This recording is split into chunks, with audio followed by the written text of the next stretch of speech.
Rumors are swirling that newly leaked documents from deep within the FBI's vaults have revealed shocking secrets surrounding his Gene Hackman's end, secrets that could shatter the peaceful image of his final years and expose a web of unanswered questions. But what exactly do these so-called files contain? And why would the FBI be interested in Hackman's death to begin with? Are we dealing with an innocent tragedy? Or could something far more sinister be lurking just beneath the surface? Right now, people are poring over every rumor and clue, determined to figure out if this is all just a confusing accident, or a game-changing revelation that shakes the legacy of one of Hollywood's greatest legends. Stick around, because by the time we're finished, you won't be able to look at Gene Hackman's final days the same way again. The deeper you go, the darker it might get. And there's no telling what else might come to light once all the pieces finally fall into place. When news broke that both Hackman and Arakawa were found deceased under strange circumstances, most people assumed it was a tragic, yet ordinary scenario. Advanced age, health issues, perhaps an unfortunate accident in their home. But the facts painted a different picture. For starters, the maintenance worker who discovered the bodies was met with a scene that didn't entirely make sense. The front door was wide open. One of the couple's beloved dogs lay dead in a closet, while two others roamed around, alive but clearly neglected for days. Even the position of Hackman and Arakawa's bodies seemed unusual, as though something had gone terribly wrong in the final moments, and they never managed to call for help. That initial discovery alone turned heads, but it was only the beginning. In a small community like Santa Fe, word spreads quickly, and it didn't take long for contradictory theories to start flying. Did they both die at the same time? Did one pass away first, leaving the other in distress? Why were prescription medications scattered across the bathroom floor? And if there was no sign of forced entry or robbery, why did the front door stand open when the maintenance worker arrived? Those odd details set the stage, but nothing got people buzzing quite like the possibility that the FBI had files on Hackman, files that might finally explain what truly happened. The leak's authenticity remains a hotly debated topic, but one thing is certain. Enough hints exist to make you wonder if there's more to this than mere coincidence. Shortly after the case was made public, local authorities announced that it appeared to be an unfortunate matter of natural causes. Yet, their statements did little to quell the growing chatter. For one, the timeline was strange.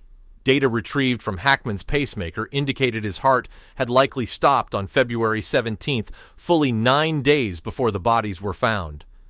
Arakawa's condition suggested she hadn't been dead for quite as long, meaning she may have survived him by several days. Then there was the matter of the frantic state of the bathroom. Investigators found multiple pill bottles dumped on the floor, some relating to heart conditions, others for thyroid and blood pressure issues. Why were they scattered? Was Arakawa searching for Hackman's medication in a panic, or were the pills for herself? And how did neither of them manage to call 911, especially in a home that still had working phone lines and at least one charged cell phone? There was also confusion surrounding the man who discovered them. In the initial 911 call, the maintenance worker mentioned finding a single deceased individual. Only moments later, he corrected himself and said there were two. That could easily be the result of shock and horror at finding your employers in such a condition, but conspiracy theorists love to pick apart any inconsistency, no matter how small. Had he really not noticed Arakawa at first, or was there something he wasn't saying? This is where talk of the leaked FBI files began to heat up. Supposedly, these documents contain interviews, background checks, and notes that paint a picture of escalating tension in Hackman's final months. Some accounts even suggest there was an ongoing dispute, though no one knows if it involved money, property, or perhaps something more unorthodox.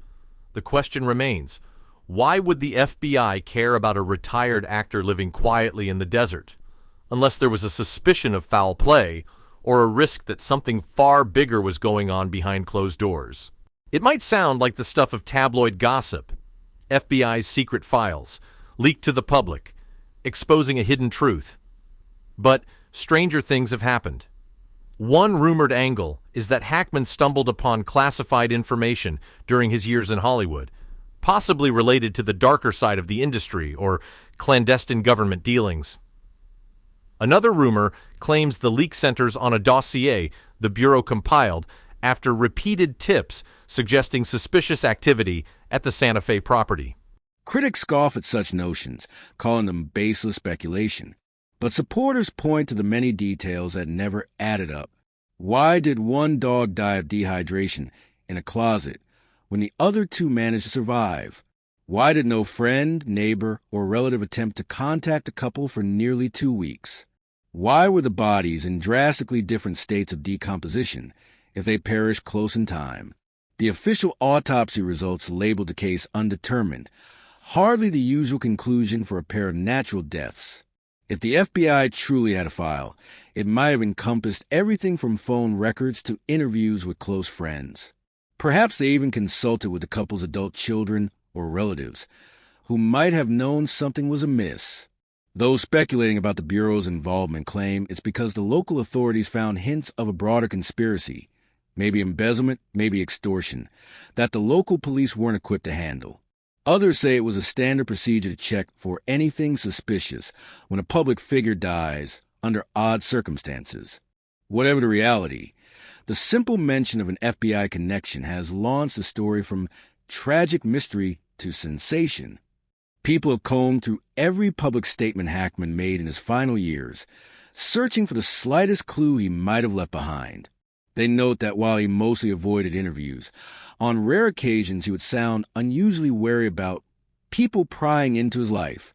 Was he just a private individual, or was he worried about something bigger? Authorities have been tight-lipped about the comprehensive timeline, releasing only bits and pieces that do more to raise questions and answer them. According to neighbors, the couple was last seen together in mid-February. Hackman appeared slightly frail, but nothing seemed alarming. Arakawa seemed her usual composed self, picking up groceries and exchanging a few pleasant words. Yet no one claims to have had direct contact with him after that, and all calls apparently went unanswered. Phone records allegedly show very little activity in those final days, which is odd given that they were known to check in regularly with a small circle of loved ones. Did they deliberately withdraw from communication, or were they in such dire straits that neither could use a phone? This is where certain leaked passages from the FBI file become the stuff of late-night internet discussion.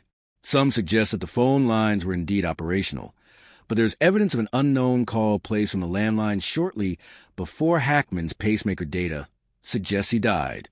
That rumor, if true, opens a Pandora's box of questions. Who was on the other end of that call? Why has it not been disclosed in the official record?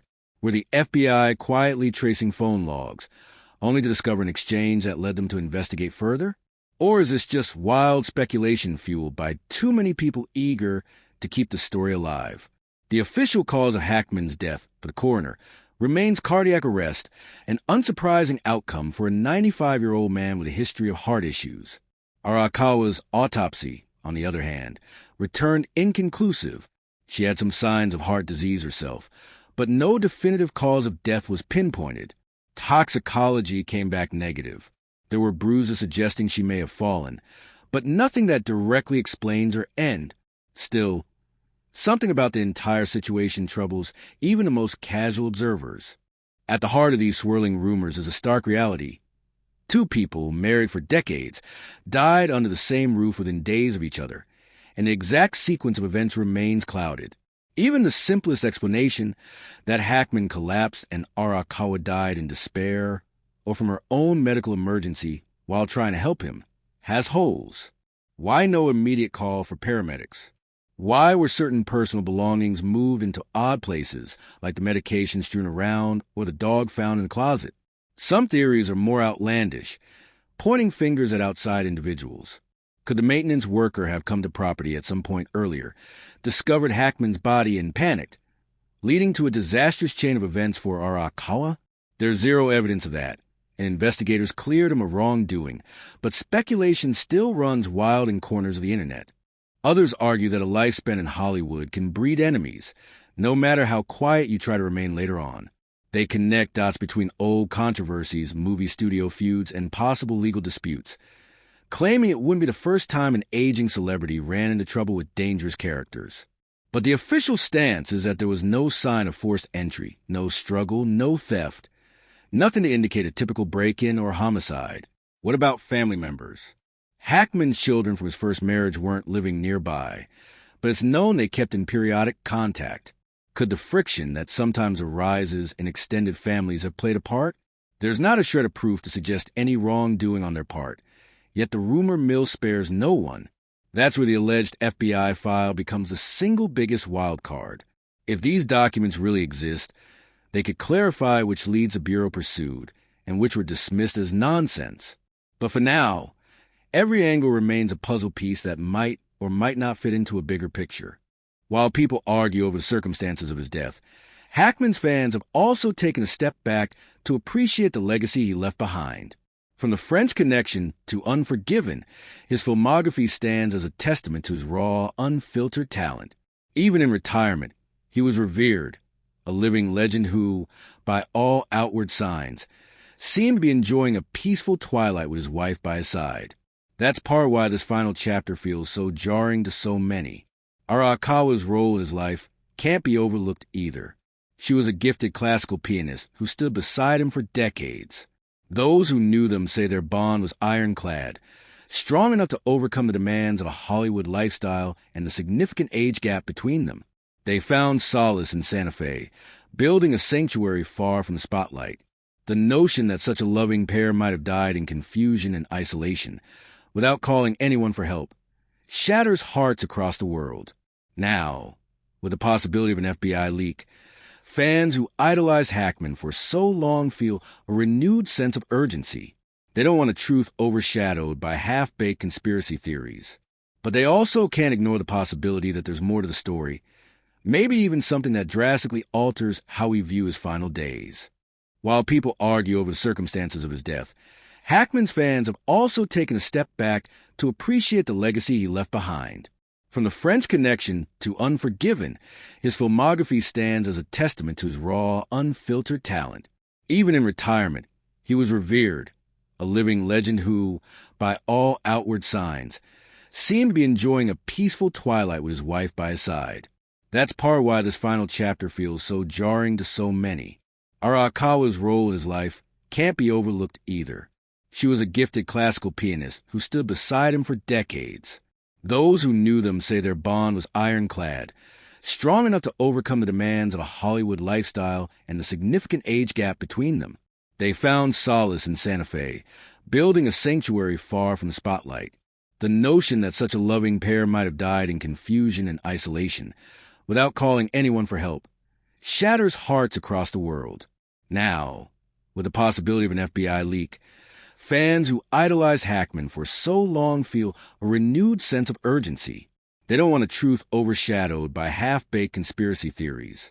But they also can't ignore the possibility that there's more to the story, maybe even something that drastically alters how we view his final days. While people argue over the circumstances of his death, Hackman's fans have also taken a step back to appreciate the legacy he left behind.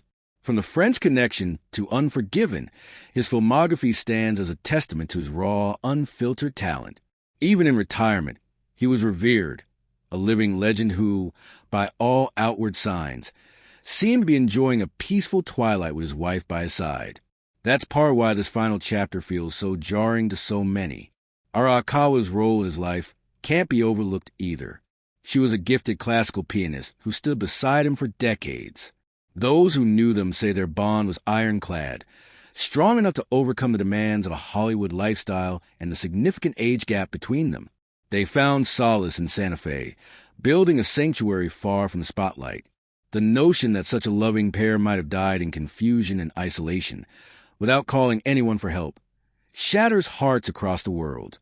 Now, with the possibility of an FBI leak, fans who idolize Hackman for so long feel a renewed sense of urgency. They don't want a truth overshadowed by half-baked conspiracy theories. But they also can't ignore the possibility that there's more to the story, maybe even something that drastically alters how we view his final days. Gene Hackman was a legend whose work influenced generations of actors and audiences around the globe. Betsy Arakawa was a steadfast partner, sharing a life story that many viewed as one of Hollywood's rare enduring love tales. Together, they sought the tranquility of the New Mexico desert to live out the rest of their days in peace. Yet here we are, grappling with the possibility that their final chapter was anything but peaceful. The horrifying discovery, the timeline that defies easy explanation, the puzzling detail of the dog dying in a closet, and the swirl of rumors about FBI involvement, none of it fits neatly into the narrative of a quiet end brought on by natural causes. Officially, the case remains undetermined, neither openly labeled a crime nor confidently declare an accident. Now, with claims of a leaked FBI file, the story takes on an even darker shade. Are we on the verge of unearthing a hidden dimension of Hackman's life, some secret scandal, or a massive misunderstanding that spiraled out of control? Or has the public's fascination with conspiracies simply run wild, filling in the blanks with grandiose tales because we cannot accept that sometimes tragedy unfolds without reason? Whatever the truth is, one fact remains clear. Countless questions continue to swirl around Gene Hackman and Betsy Arakawa's final days, and each new piece of information only seems to deepen the mystery. If you've made it this far, it's time to decide for yourself. Do you trust the official narrative, or do you believe the rumored FBI files hold revelations the world hasn't yet seen? Stay alert, stay curious, and never be afraid to dig a little deeper. Sometimes the most unexpected detail can change everything, and if there's one case that proves it, it's this one. If these leaks are authentic and the evidence they contain really does expose the truth, we may discover a story bigger and more shocking than anyone ever imagined. Until then, the most powerful question remains: what really happened behind those closed doors in Santa Fe? And who else knows the answers that we don't?